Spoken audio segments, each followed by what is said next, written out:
They must really like it there. Oh, I can't walk and hold the camera steady on this hill. Oh.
I am back home now from my post-school study session, my third study session of the day outside of just classes.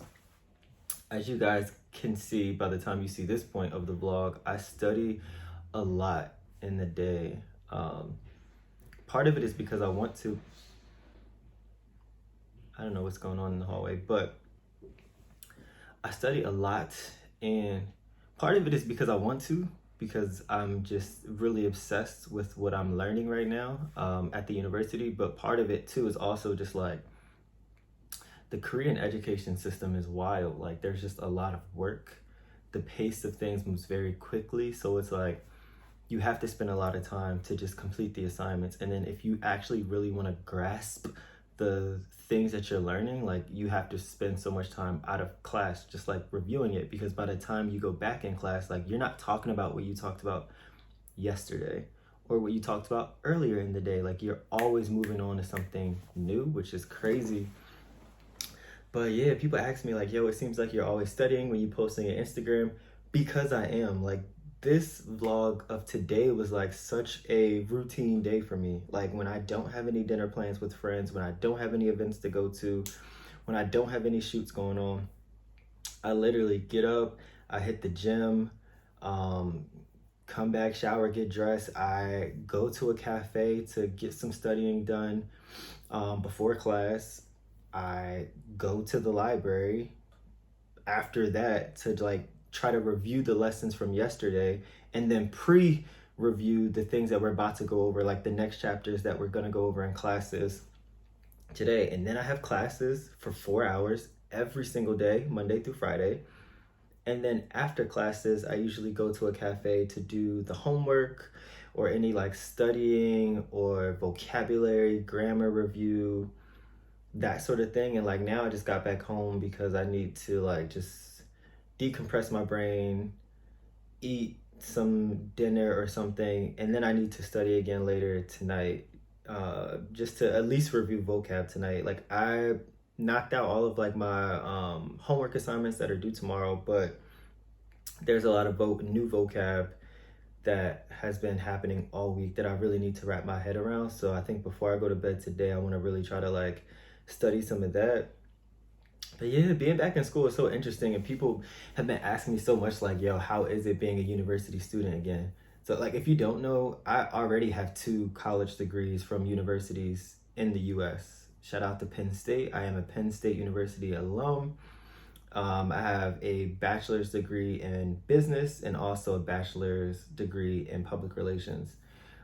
Being in school for the second time is so interesting because I feel like now I'm really in school because I want to. Like the first time in college was like, you kind of have to, after high school, you got to go to college, get a degree to get a job.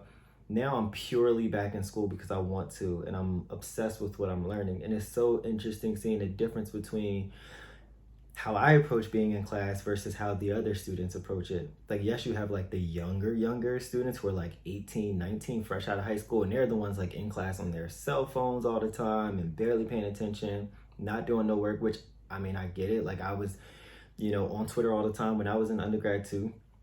And then you have the people that are like post undergrad, but they're still like 24, 25. So they're kind of more into it, but also kind of not. And then you have me, I'm 32. I've already been into my career for a decade. So I'm only in this class because I want to be here. And so for me, because I'm in here because I want to be here, I am so invested in these classes. I'm asking a ton of questions. I'm doing all of the homework assignments. I'm doing extra reviewing assignments. Like, I'm just there because I really want to and I enjoy it now. But yeah, it's just so interesting seeing the difference between the different levels of students, like the purely fresh undergraduate 19-year-olds, the people who are like in like their grad season era of like 24, 25, and then me, like the old head who I'm just really there because I like really, really like it.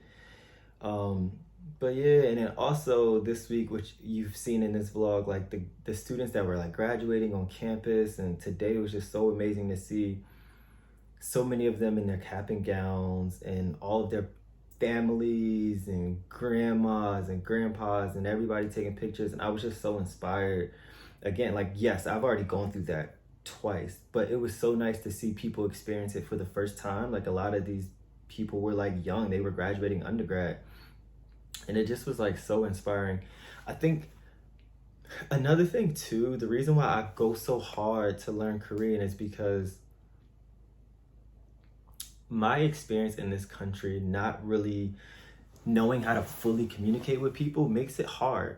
It really makes it hard because, and you know, yesterday was Valentine's Day, and I don't know when this vlog is gonna come out, but I really had not a sad moment as in like, oh my god, like where's my relationship? Not that kind of like sadness or longing, but like, I don't know why, like after I went out with my friends for Valentine's Day, on my way back on the train, certain things just started to hit me where I'm just like, yo, I'm like 71 days in now that I've been living in this country, and to not be able to really communicate with new people that you meet is hard, and that like kind of sucks. Like, and maybe because too I'm an extroverted person, so I like, you know, being able to just chat it up with new people that I come across, or just anything, or even just like going into a cafe and being able to have more of like a pleasant conversation, like exchange some pleasantries with like the baristas or whatever, outside of just like my order. All of those things that just make you feel like you're connecting with people, I haven't really been able to do that in Korea yet because I don't have a command of the language yet. So that's been like really, really hard. But it feels like the more I like develop my skill set with the language, the better I get at it. And the more I'm able to like express myself and then understand when people are expressing themselves to me, the better and more full my experience here gets. And that's why like Korean for me, it's so important for me to, yes, I enjoy learning the language, but also it is like critical for me to like really learn this language and get a command of it quickly, because if not, I'm just gonna have a whole bunch of sad and lonely days here, not really being able to connect with people. And yes, like y'all see me on Instagram and I am talking Korean and I'm doing all that good stuff, but like those are very surface level conversations. How you doing? I'm feeling good. I'm da da da da, whatever, blah blah blah. Like, what are you about to do later? What do you do when you have time? What do you do when you? Those are surface level things. I'm talking about like real human connections. Like, I really want to be able to like get to know someone, get to know new friends and all that type of stuff. And like, again, people are gonna be like, yo, you got Korean friends, like you be outside with them. I do, and I'm so grateful. But even with that, like I want to be able to get to know my friends even deeper on a deeper level. So it's critical for me to like really get a command of this language. And that's why I really like go so hard. And the first 2 months I was here, like I was okay with just, you know, not necessarily being able to chat it up with people on a deeper level. But like now it's becoming like really difficult, and it's making the experience feel like suffocatingly lonesome in a lot of ways. And yes, I see my friends like a couple of times a week, but also the majority of the time I'm by myself and I'm alone. So if I am not able to really have fuller conversations with strangers, then there's gonna be a lot more lonely boy days. I don't know. I don't really know where all this leads. I don't even know where this conversation is going. But all I know is like I'm enjoying the right now of the moment. Like, I don't really have a why. exactly for why I'm learning Korea or in Korea now.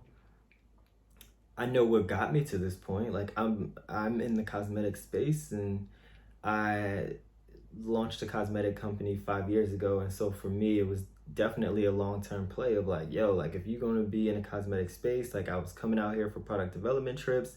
And if I saw the future of like wanting to develop cosmetics in South Korea, which is the beauty capital of the world, all the innovation in skincare, makeup happens here. If I was going to like really try to do product development here, then I needed to learn how to speak the language. Um, by the time this video comes out, I don't know how much information will be released on my current career ventures. So, I mean, all I can say is now is like, I don't necessarily know if that's truly necessary from a career. Like, I don't really know if me learning Korean is just a professional step anymore, because I don't think it's necessarily necessary for what I'm doing now. But I don't know. Um, all I know is I'm enjoying what I'm doing right now. I'm enjoying creating content. I'm enjoying pushing myself in this new direction. I'm enjoying getting better at the skill of speaking Korean language. I'm enjoying like this new platform that I have to work with brands here in Asia. That is just like crazy to me. I'm enjoying all of these things, and the more I get command of the Korean language, like the better these experiences become, and also like the bigger the opportunities become. So I'm just excited for it. And I mean, life is for the living, and I wanted to do it, so why not? Like, I don't think you always need a reason to do something. If it's on your heart to do it and you have a passion to do it, for me, because I want to, because I want to, period. That sentence alone is a good enough reason to do anything. That is genuinely how I feel. Well, why are you doing it? Because I want to. Well, yeah, but why? Because I want to. Period. That's a good enough reason to do anything I want to do in this world and anything I want to do in this life. And it is for you too. So sometimes you ain't going to have a full explanation. And I am certainly not the type to give out full explanations. If I have one and it makes like, and I just feel like the person asking me the question really could get value out of the answer, then sure. But most of the time, like my answer to the questions of like, well, why are you doing this? Or like, what's making you do that? Because I want to. Now you can ask me like why I was inspired, and for me, being in the cosmetics industry, sure, that is what inspired me to like learn Korean, because coming over here for product development trips and getting more into the cosmetics world here, like having a command of the language is very helpful for that. So that is what inspired it. But the actual ongoing of the doing, it's just because I want to. When I came here for product development trips, there was nothing that said, oh, you need to move here. I just felt so good here that I was like, you know what? Let me just move here and be like really in the mix of the cosmetics world. And part of me moving here, like I need to learn the language so I can operate and adult and do all the things that I need to do. So yeah, and we'll see how it goes. Like I have no idea what the future holds. Like I have no idea where this all will lead to. I just have no intentions on leaving Seoul anytime soon. My school program is at least 2 years long, so yeah. But I don't even know where this thing was going. I literally came in and was like, oh, I haven't talked to y'all all day, so let me just like set up this camera and press record. But yeah, I don't know where this conversation, what it sounds like. I don't know what we were talking about. I'm delirious, y'all. I've been studying so much. As you can see, I literally probably study for about 6 hours a day, and then I'm in class for 4 hours a day. So like my brain is literally working on like schoolwork assignments for at least 10 hours a day. So yeah, I'm like about to wash my face, order some food. And also, if you guys are watching anything cool right now, I need some new show recommendations, because I feel like all the things that I was watching, I have like finished them, and then I've been so busy that I haven't seen like any advertisements for like new shows on Netflix or new shows on Amazon or wherever the new shows are. I prefer romance shows, like romance dramas or like that sort of thing. That would be my preference. And if you guys ever heard of a genre called boy love genre, that is my favorite drama of television shows to watch. And basically, what boy love drama are, or the boy love category is basically romance stories, romance shows, but the two main characters are guys. So it's like exactly what it sounds like. It's a romance, these are romance stories, but both of the characters are guys, which I guess is why they call it like boy love drama. And I think it's so special because when I think about like when I was growing up, you didn't really see representation of like queer love or anything like that on TV. And so like representation really matters. And now when I see these like stories that are just like so heartfelt and so rooted, and I just think about like the younger kids now that are like they're able to see themselves represented and just have a much better experience than I had when I was growing up. So it would have been nice to see the sort of situations that I was going through reflected on the screen. I think that would have been nice. But anyway, now it's just like such a feel good thing. And also, all of the boy love drama shows are all like PG-13, maybe PG-18. Like, it's very like kiddie, like, not kiddie, but it's not like graphic. It's the beauty in it is in the stories. And you usually see, people finding themselves or coming to terms with themselves. It's just super, super heartfelt. And it's like emotional, and I love all of that. I love the romance, I love emotional shows, I love all those things. So yeah, if you guys know any of those, or if you've never tried any before, like let me know if you want recommendations for some of my favorite ones. I think you will really like them, regardless of what your preference or gender is. But yeah, my voice is kind of starting to crack a little bit. I think just from fatigue and stuff. And so, yeah, I'll see you later.